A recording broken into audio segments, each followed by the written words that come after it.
Hi, everybody. This is Blaine DeSantis, and I welcome you to another edition of Books and Looks.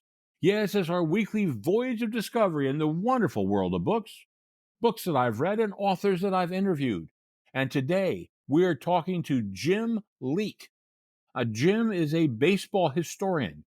He has his new book just coming out called The Gas and Flame Men. This is about baseball players.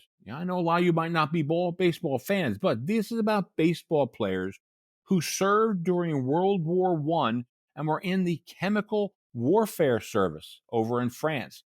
Yeah, I never knew we had a chemical warfare service. And Jim is going to tell us a little bit about some of the great players like Ty Cobb, Christy Mathewson, and others who were in this and who served over there. Makes me wonder who would serve now if we asked them ball players to do something like that. But back then it was a different time, and these ball players, many of whom could have gotten exemptions from serving, went over and served and were in this chemical warfare service. Really, really interesting stuff about this. I never knew we had a chemical warfare service. And it was not just defensive, it was offensive. He tells us some amazing stories, including one you want to hear. You have to hold on to this one near the end about the gas room. You want to wait till you hear that story. I'm telling you, why it's something else.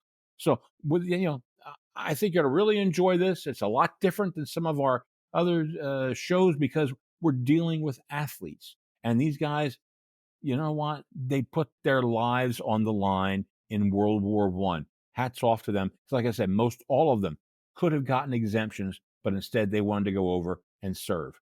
I think I really enjoy this. So, without any further ado, let's go right to my interview with Jim Lee. Welcome to Books and Looks. Thank you. Glad to be here. Jim has written a really, really informative book called The Gas and Flame Men. It's history, it's baseball. It is the most unique baseball book I have read in years. And Jim has done a wonderful job of research. And you will learn a lot more about, I think, history and military history than we will about baseball players on the whole. It's great job, just a great job. Jim, tell us a little bit about yourself. Before you became an author, what did you do? Did you? I'm sure you had some other profession. What was your training? Sure. Well, my training was journalism. I spent the first several years out of college working daily newspapers, and then I moved into trade magazines and eventually went into corporate work for a while and spent a couple decades doing agency work as a copywriter, both freelance and on staff. So it's been a long time, but I've always been a writer. Yeah. Okay. Now, when you went to college, did you take journalism classes or writing classes? I took, all of the creative writing they would let me take without being a major, and then I became a journalism. Okay. All right. That's great. Wow. And now, your whole life, were you a history buff or a baseball buff? Yes, a little of both. I was a history buff in high school, won the history prize because I was the only one who took all 4 classes available. Uh, I played baseball in high school very, very poorly, but, enthusiastically, and, I'm a Navy veteran myself, so that's where the military stuff comes from. Do some baseball card collecting? I did when I was a kid, and I wish I knew what happened to all those cards. Mm. Do you remember when I think it was Post cereal used to have on the back of the cereal boxes, they'd have the cardboard baseball cards you could cut out? I absolutely remember that, and my granddad worked for Kellogg, so I was always sorry that Kellogg's didn't do that as well. Okay. Yeah, I think Kellogg's had a series of native Indian chiefs. I remember cutting out things on Tecumseh, Chief Joseph, and things like that, and hanging it on this little cork board I had that didn't have baseball. Yeah, I think so many of us who like baseball started out with the cards because when you and I were young, uh, games weren't televised that often. You couldn't really see the baseball games. When I was in law school out in Los Angeles back in the that'd be 75 through 78, they were excited that they were able to see 6 games televised the entire season. That's all they had in the 70s even. So It's now, now we see it all the time, highlights everywhere. But back in the day, you did it through magazines or maybe Sports Illustrated, the Sporting News, some other things, and you got your baseball card. And you became a fan that way. You played.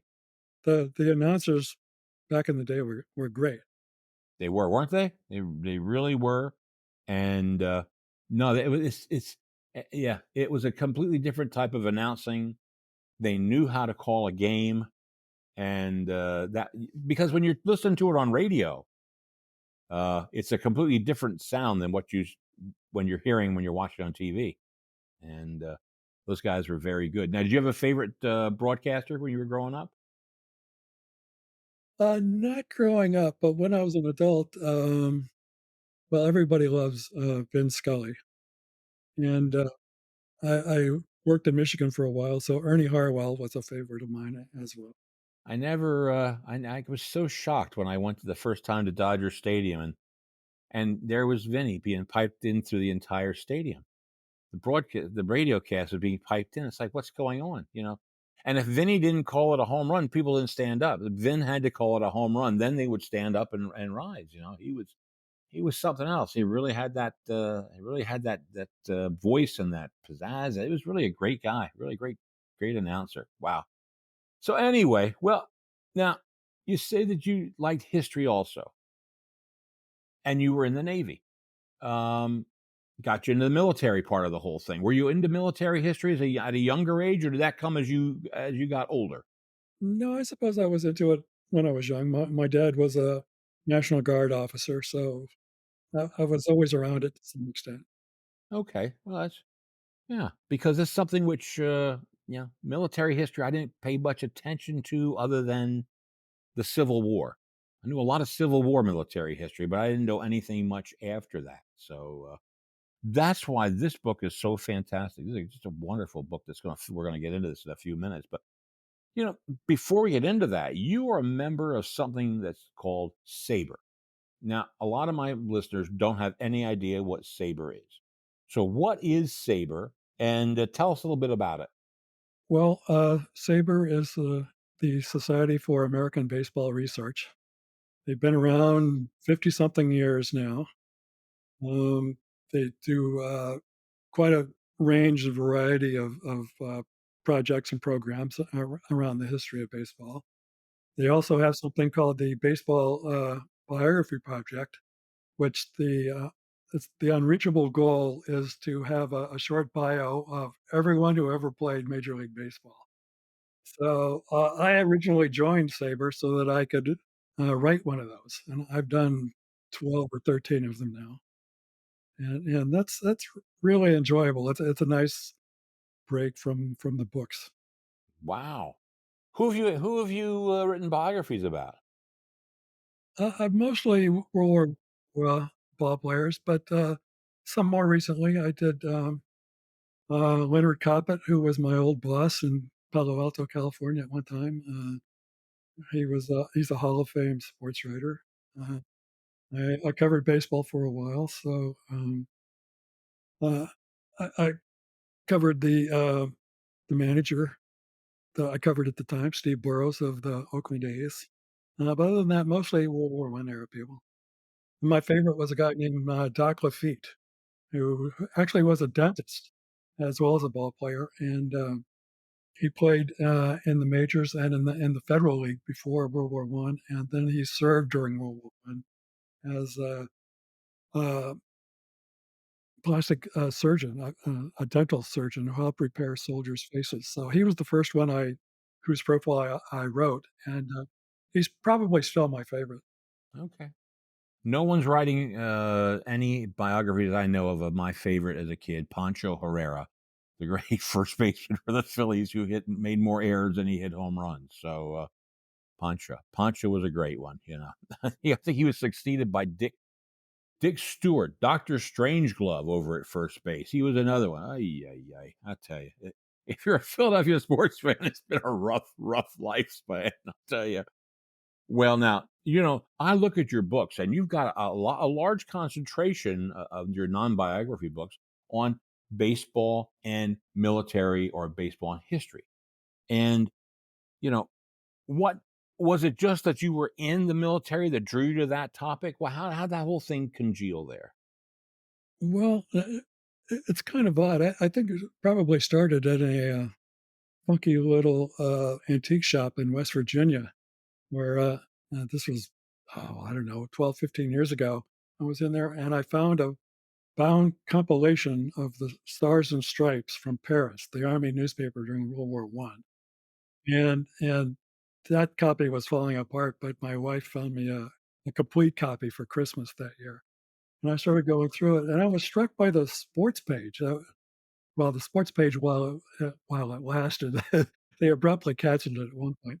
But I started learning about army baseball in France during the war and got interested, and that led to the first book, which was a compilation of sports articles and columns and reporting on the World War One baseball players, and I went on from there. It was never planned. And each time I wrote a book, I thought it was the last one, and it just kept going somehow. Would you say that's your favorite period then of baseball history back in that 19 teens, 1920s era? I think it's my favorite now. I didn't know anything about it when I started, really, beyond Babe Ruth and a handful of others. But it's fascinating characters, fascinating time. I start digging into it, and it's a whole different world. Mhm. It was. Very entertained and educated as I've gone along. No, it was. Would you have any, now you wrote about Mr. Lafitte, Doc Lafitte. You have any other favorite players from back in that era? Well, I wrote about Grover Cleveland Alexander, Pete Alexander. One of the books was not a full biography, but a biography of him during World War One, shortly before and after. And that's a very interesting and sad story, and that was kind of a tough one to write, but I'm glad I did it. Mhm. Wasn't that, movie, when didn't Jimmy Stewart play, Grover Cleveland Alexander? No, Ronald Reagan played. Ronald Reagan played that. Oh my word. Holy moly. Wow. Okay. Well, That movie's not remotely historically accurate, but it's entertaining. And World War One in that movie, less than 1 minute. So, really? Oh my. yeah, Wow. Well, it's literally less than. no, that it's a fun time of baseball. It was a different era, a different game. It wasn't the power hitting game we had. It was getting on base. It was moving your guys up, the Baltimore chop, all the other things. It was I thought it was a much more enjoyable time of game. I love it too. I think it's a great era. I'm glad you write about that and do such good work on that. So, what was your inspiration then behind the Gas and Flame Men? What got you started and interested in them? Well, during all these earlier books and in some of the bioproject profiles, I kept coming across references to these various Hall of Famers who served in the Chemical Warfare Service, the so-called Gas and Flame Division. And I really had no understanding of how they ended up there or what they did once they were in the Army.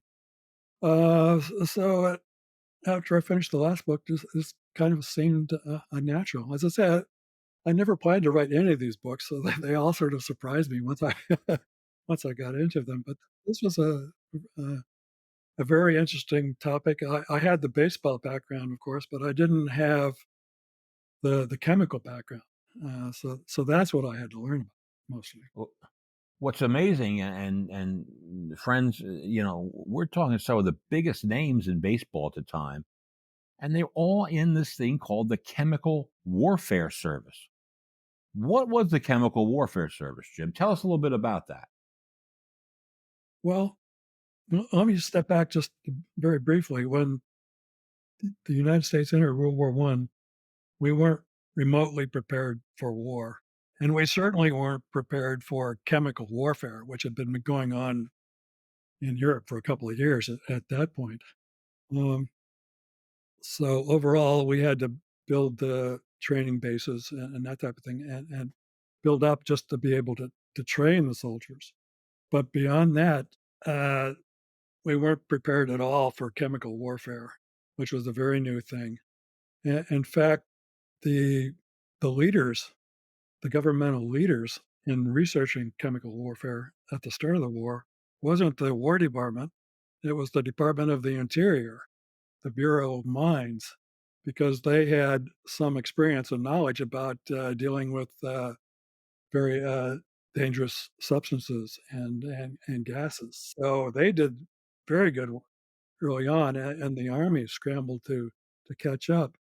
And the various responsibility for chemical warfare, both offensively and defensively, was just scattered everywhere.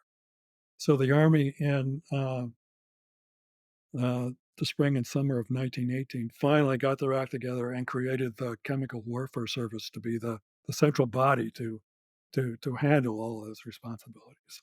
It was late, but it was well worthwhile once they finally got around to it. As I said to you earlier, I never heard of it. I never heard of the Chemical Warfare Service. I mean, this is an area or a branch of the military I don't think many people knew that we had something like this, and, that's just it's just amazing that and all these good players went there and were put in there. Now, why did they wanna have a lot of these top players in this division? There was some reasoning behind why they were put in as officers and why they wanted them there. Could you tell us that? Sure. The Army actually didn't set out to recruit ball players or baseball men as gas and flame officers, but once they had them, they used them well.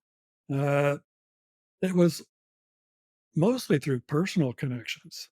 The first important gas and flame officer from the sports world was a guy named Percy Houghton, who had been the Harvard football coach, very famous at the time, and also president of the Braves. He had been very active in uh, war preparedness movement before America was actually in the war. So in 1918, he was appointed a major and assigned to the Chemical Warfare Service, the new service. It was Major Houghton who essentially recruited Branch Rickey, who signed up as a gas and flame officer as a major. Ricky had wanted to go overseas and had even wanted to be a combat officer. And Percy Houghton said, "No, that's not where you belong. You would do much more good here in this new service." And it was Ricky who pretty much recruited Ty Cobb, who became a um, a captain. It was also Ricky who talked George Sisler of the Browns into accepting a commission, though he delayed somewhat and never got overseas. Um, Christy Mathewson, the great Christy Mathewson, who he was at that time the manager of the Cincinnati Reds. And Matty actually walked into the Gas and Flame Chemical Warfare Service recruiting office on his own in New York while he was there on a road trip. Um, but I have no doubt that he was in communication with some of the others. So it was a small group of very famous and well known baseball figures. Um, the Army was actually a little surprised to find that it had them, but once it did, uh, it made good use of them. Initially, uh, the new gas and flame officers received some criticism. There was some feeling that they were getting that were called bomb-proof positions, that these were safe jobs, which wasn't particularly true. Um, and the Army went out of the way to say, "No, we're not hiring them as ball players or managers. We're hiring them because we're commissioning them because they know how to handle men. They know about teamwork. Uh, they are well known as athletes, so the soldiers are going to listen to them." And there was also a sort of a propaganda side to it, in that the Army was saying to American parents, "Yes, your boys are going overseas. They'll end up in gas warfare. but look who's there to instruct them and to help them. We've got Christy Mathewson, like, uh, they're your boys are in good hands. So once the army had these men, used them wisely, I think. Mhm. Do we have any idea? Because they were conscripted, a lot of these guys in the Major League Baseball. Have any idea how many Major League Baseball players ended up serving in World War I overseas? Uh, I don't recall the exact number, but it was well over 200 between the 2 leagues. Quite a large number, and percentage about equal to the American, male population as a whole. Um, eh, it started late. The first ball players didn't enter, the service until very late in the 1917 season or afterwards. It was in 1918 that the draft really started to hit hard, and in fact, at, start of spring training 1918, there were something like 76 big leaguers already in service. They were gone, and the numbers just grew quickly Mhm. through Right. spring and summer of And there were only 1918. around 8 teams in or 16 teams maybe in the major 8 leagues. teams in each league, yeah. Yeah, so that when you take out that number of players, it makes a significant Yeah, impact on that, yeah. Uh, do we have any idea, Jim, how many players died over there? there were at least 8 that I know of. Yeah, the best known is Eddie Grant, of course. He died in combat, as a captain trying to reach the lost battalion. Mhm.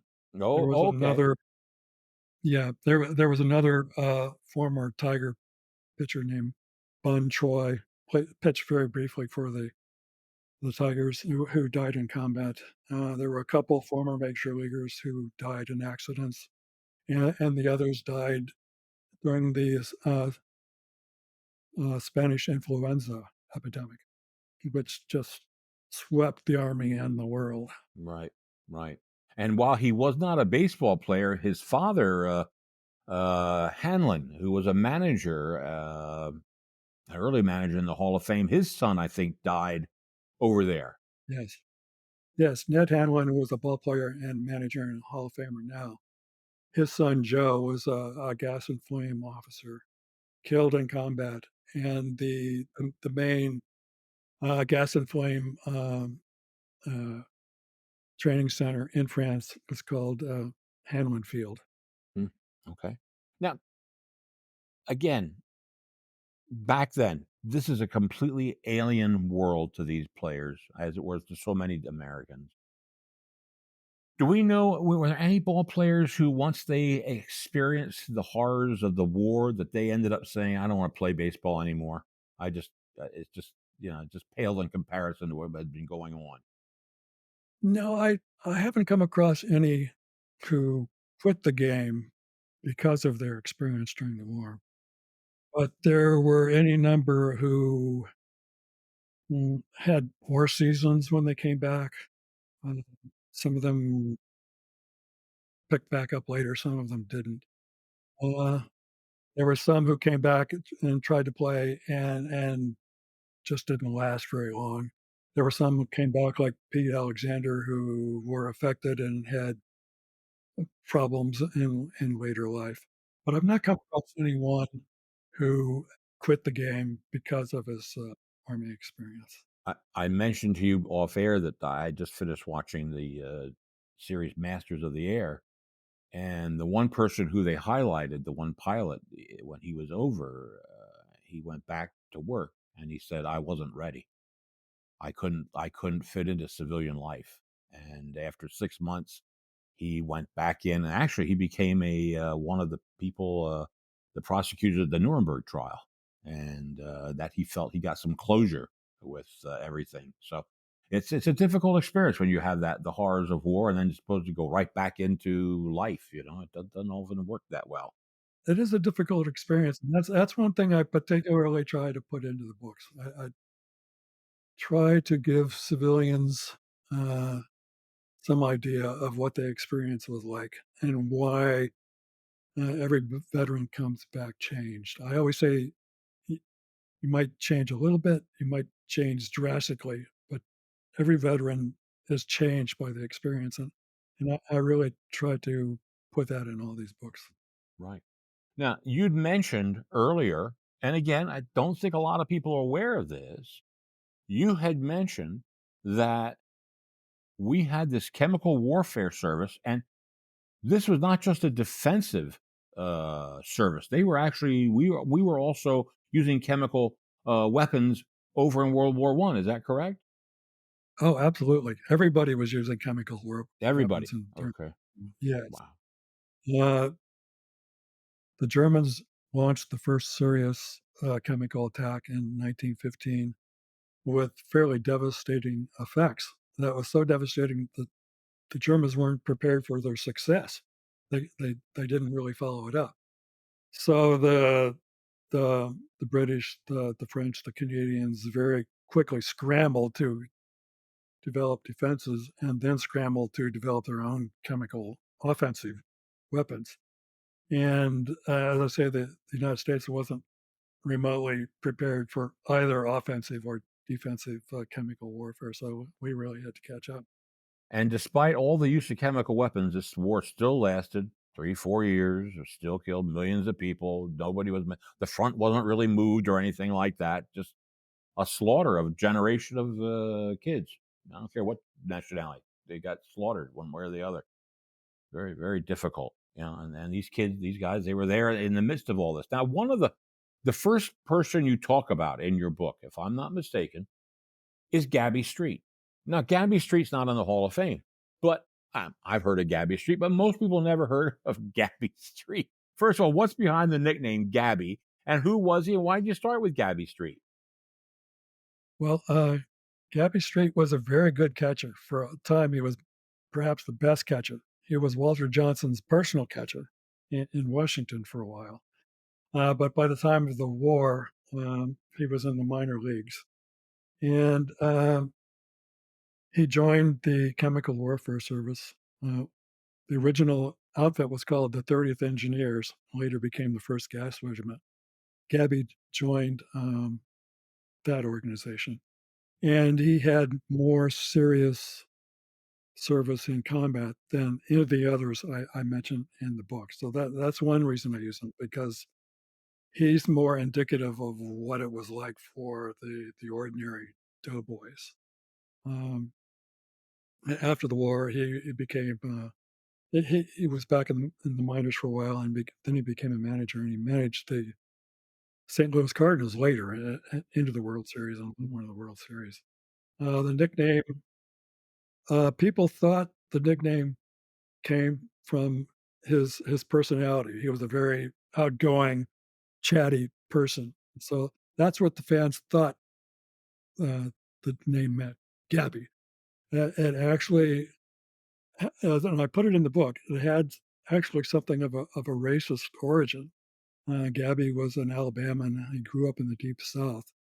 And when he was a ball player, um, whenever he wanted to talk to an African American person, say a railway porter or something, he would address him as Gabby, "Hey, Gabby."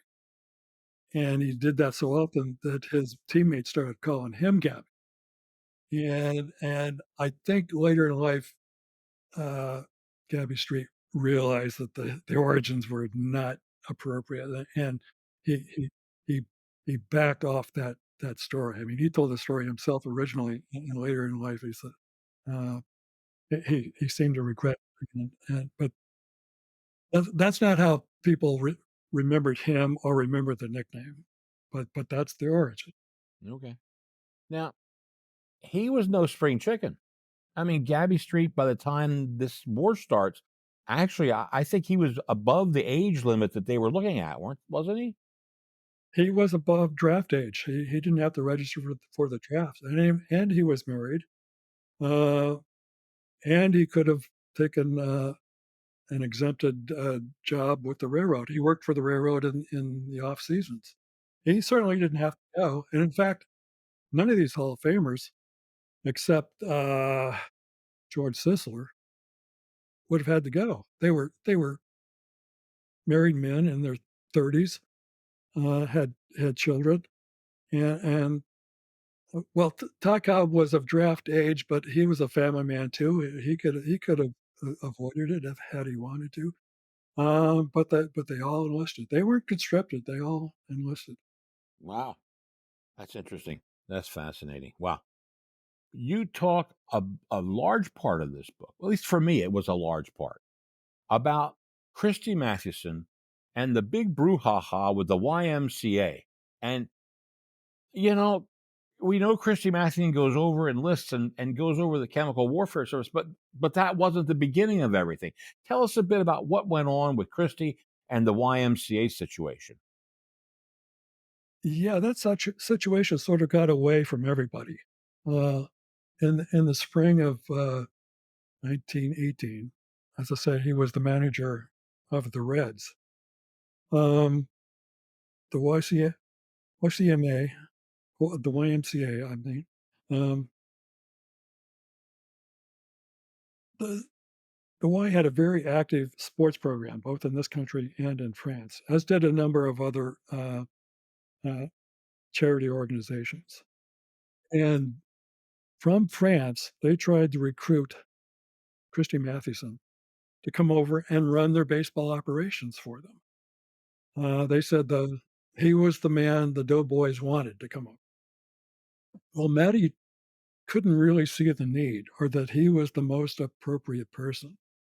So the Y sort of pressed him. They sent people to talk with him. They talked in the media about how the Doughboys wanted Matty, and he simply wasn't convinced, and he didn't make a quick decision, and he delayed. And in the end, the Y had to withdraw the offer because of criticism on their end in France. The French didn't want professional ball players come over. They wanted troops. They wanted soldiers. So the Y got criticized on that end. Matty got criticized on this end.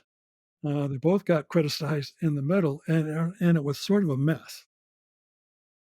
But in the end, after the after the early end of the 1918 season, uh, Matty entered the army. In fact, he'd already uh, signed the enlistment papers. He was all ready to go the day the season ended. So the Y controversy was unfortunate, and as I say, he got criticized, and afterwards, after it became clear that the Y wasn't ready for him in France, and that he was joining the service, a lot of sports writers retracted their criticism of him.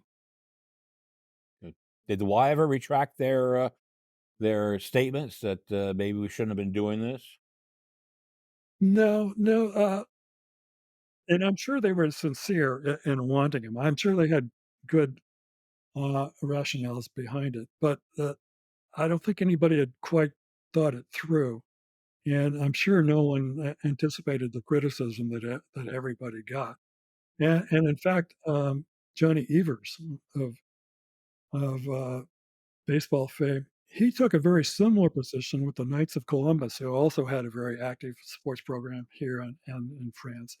And he was a uniformed athletic secretary for the KFC and went to France and actually came under fire a couple times. Another Hall of Famer.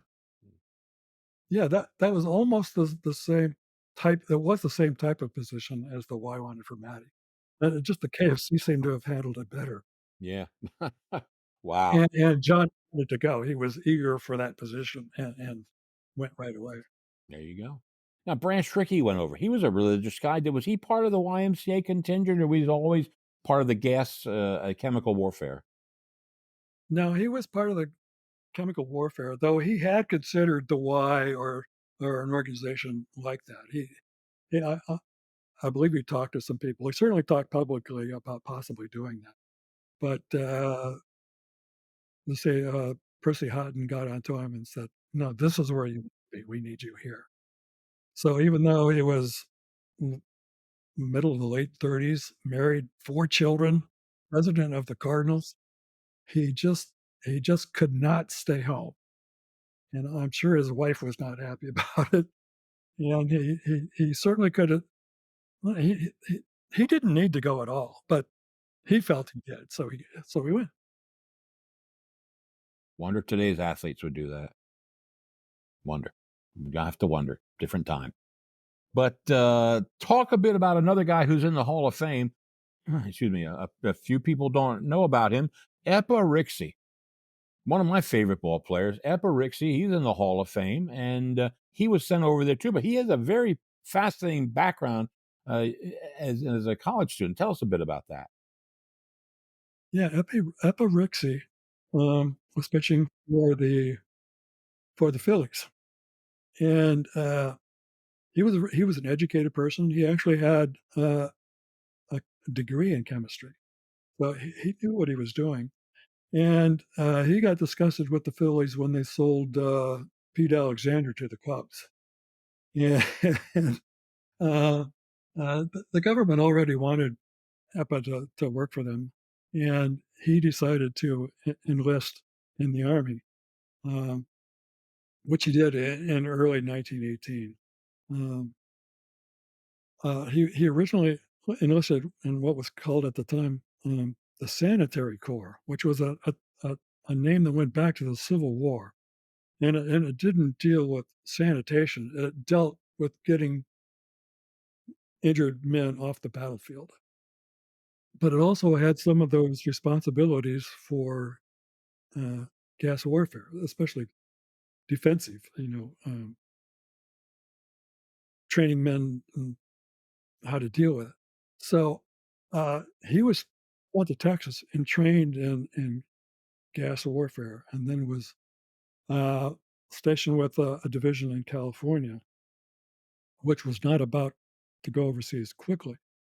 But when the Germans launched their very dangerous spring offensives in 1918, the Army suddenly wanted every officer or enlisted man who had chemical knowledge. They wanted that those all those men in France. So Epirixi got new order and was in France pretty quickly. Um, he he wasn't attached to a division. Uh, he as many of these gas officers were, there were more consultants or advisors, and he was at various headquarters.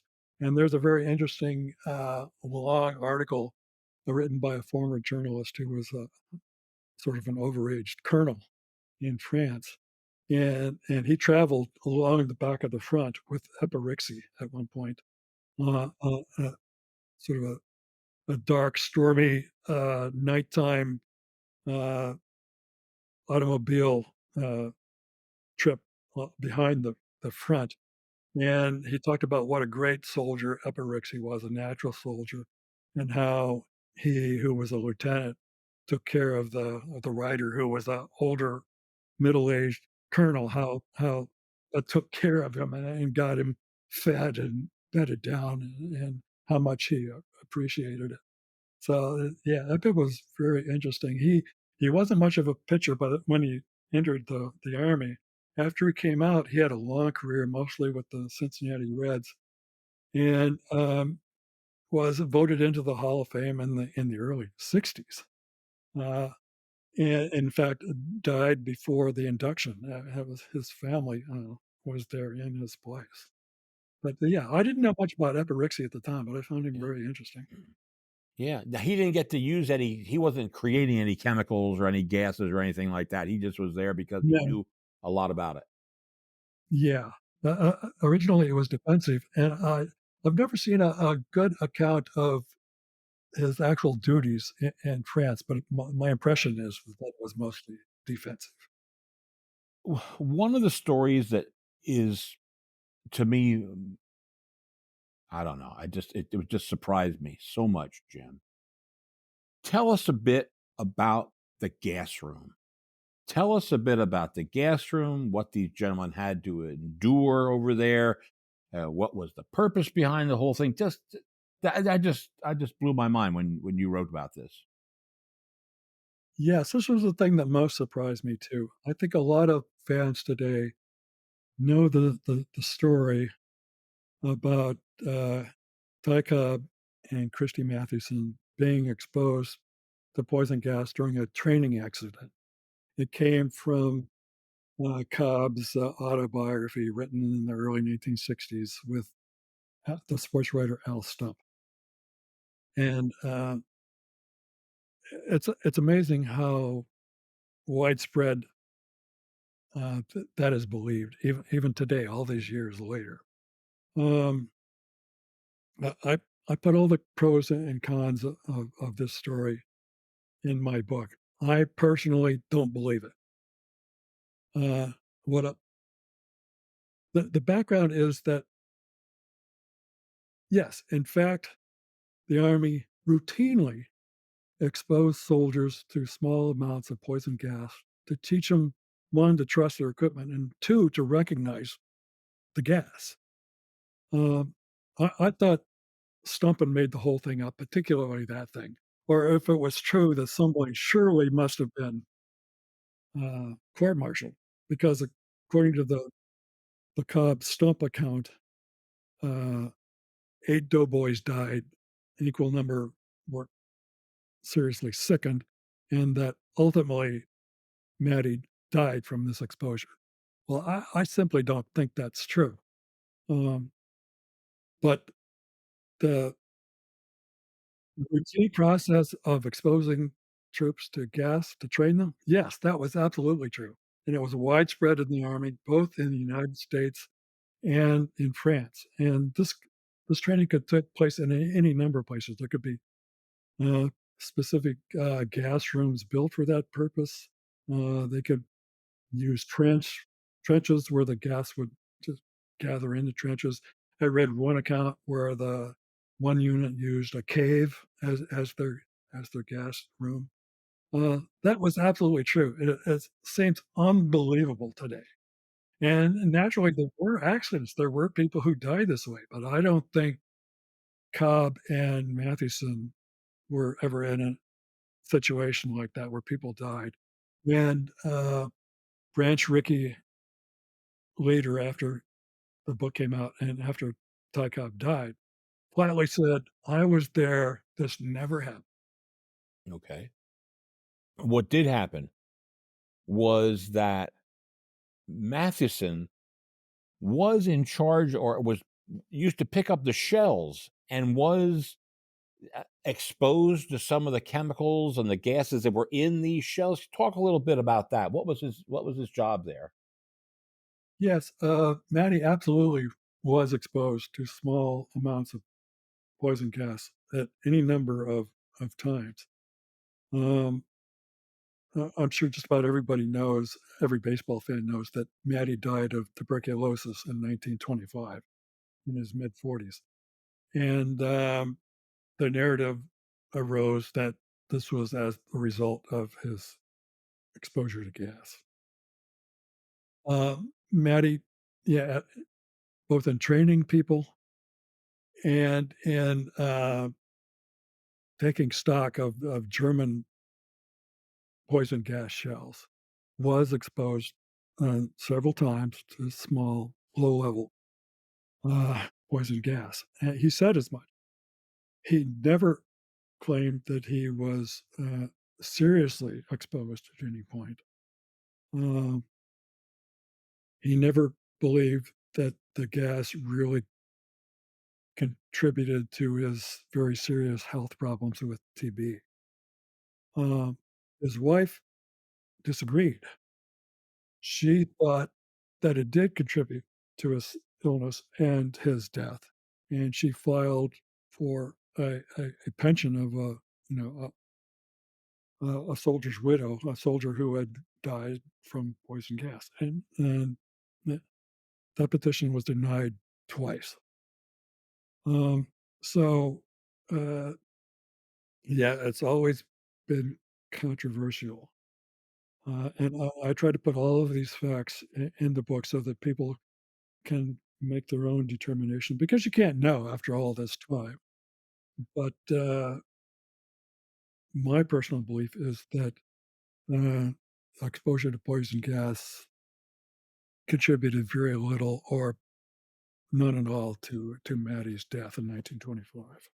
I think you mentioned somewhere in the book near the end that he was exposed to TB, over there, maybe in the camp or on the way back or something? Well, it's again, it's complicated. Maddie's younger brother had died before the war of tuberculosis. And Maddie was the manager in Cincinnati, which had a very high incidence of TB. It was like the city with the third highest death rate from tuberculosis. Um, Maddie going over on a troop ship, got the flu and was hospitalized for a couple of weeks in France, which certainly did him no good then or later. Uh, and in fact, Brand Trickey also had the flu and nearly died when he first got to France. Um, so yeah, and there was uh, an amount of tuberculosis among the troops, uh, and who knows where they got it. They certainly could have got it on the troop ships. They certainly could have got it in the trenches. They certainly could have got it in any crowded place. So there's no way really to know how or when Christy Mathewson contracted tuberculosis. And in fact, one researcher believes he had it while he was still with the Giants, but it didn't really manifest until later. So, as I say, it's very complicated, and after all this time, there's no way to know. There probably wasn't ever any to know really definitively. So he dies how soon after the war? He dies in 1925, 7 years later. He's in his mid-40s. He's been ill since 1920. He lived primarily in a place called Saranac Lake, which had facilities and cottages for, TB patients. Uh, his health went up and down. He was very ill early on. He recovered somewhat. He was well enough to return to an executive position in baseball, and then had a downturn again. Uh, he seemed to be doing fairly well. He listened to the radio of I think it was the first game of the 1925 series, and that night he had a hemorrhage and died very quickly. Ah, wow. You know, there as you know, there is a symposium up in, Cooperstown at the Hall of Fame. Are you gonna be presenting this book or any of your research up there? I'm not presenting this book this year. I've been there a couple of times in the past, and it's certainly a a good symposium and well worthwhile going and presenting. Well, I think this would be something that, having been to it once or twice, I tell you what, this would be a very fascinating topic for people to read and learn about because, like I said, you covered stuff that I never heard about in my life. And yeah, I'm 70 years old. I never heard about this. So wonderful, wonderful book. I really enjoyed it. Well, tell me, what's next for Jim Leeke? What's on the schedule? Where are you going next? This book just came out. I have a book that should be going into production fairly soon. I've already delivered the manuscript. It's a biography of the baseball umpire Ron Luciano, who was also a best-selling author in the 80s, who I happened to interview and meet very briefly on his first book tour. So that's how that came about. He's one of the people about for the Bio Project. And I'm just starting now, I think, on another World War One baseball book, which again I hadn't planned on, but it looks like I'll be doing a new Great War baseball Okay, project. that's great. But and this is awful out of left field. Did any baseball players serve in the Spanish American War? Did you aware of? Gabby Street did. Oh my word! Uh, Oh my word! he he was 15 years old and he was in a Alabama militia regiment with his uncle. But the war ended when they before they got to Cuba. They were in Florida, and Gabby admitted that he wasn't much of a soldier at age 15. In fact, he spent some time in the guardhouse for various infractions. Wow. Wow. Interesting. You're published. This book comes out to University of Nebraska Press. Are you going to have other books with them? Well, the Luciano biography is coming out from Potomac Books, which is a subsidiary of the University of Nebraska Press. They do wonderful work. I love their books. I tell you, I get their catalogs all the time. I love to have authors on who with the University of Nebraska Press. They do such fine jobs. Well, you know what? I thank you so much for joining us today. We spent almost 50 minutes or more chatting about baseball and history and chemical warfare, and we're learning a whole heck of a lot. And I really appreciate the work you do, Jim, because you're educating us and telling us a lot of bit about what really happened back there. And yep, there were baseball players, but boy, oh boy, I never knew baseball and chemical warfare could ever mesh, but it did. Thank you so much for joining us today on Books and Looks. Well, thank you. I appreciate it, and I enjoyed it. Well, friends, that was a really interesting interview with Jim Leeke. I learned so much about history, military history, and these guys from Major League Baseball who were huge stars who served the country in that chemical warfare service in World War One. Amazing stuff. You may ask me now, Blaine, what are you looking at? We have ended with this interview, we have ended our winter season. I'm looking at spring. That's right. I'm looking at spring books. What's coming up on Books and Looks? No. I'm booked into August, folks. I'm into the summer season, but let's talk about spring, okay? What's coming up in spring? We got some, we have a cozy mystery. We got a British mystery. Yeah, I know my nephew Sebastian over there in England, he likes those British mysteries. We got one of those. We got a few novels, one set in Nigeria, which I'm going to tell you what is going to be one of my Christmas wish list of books. I'm telling you, it's a wonderful book. That's coming up in the next few weeks. We got one set in Turkey, written by a geologist. Wonderful book. That is, too. Oh, another one set in Greece. Great novels coming here. We got some really good history books. I know a lot of you said, well, we want to have some history. We got really good history. We got one here about the Enigma girls, about teenage girls who worked at Bletchley Park and helped break the Nazi codes. That's coming up. We got another one about a girl who was a code breaker during Prohibition and broke the gangsters' codes and the mob's codes. You're not going to believe some of this stuff. We got a FBI forensic scientist on, and she's going to be on talking about her life working for the FBI.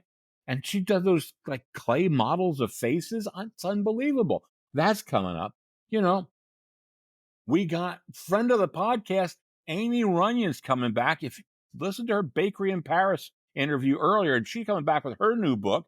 Folks, it's going to be a great spring. We got some wonderful books, some wonderful authors. I think you're going to really, really enjoy. I'm excited. I'm enthused. The weather's turning.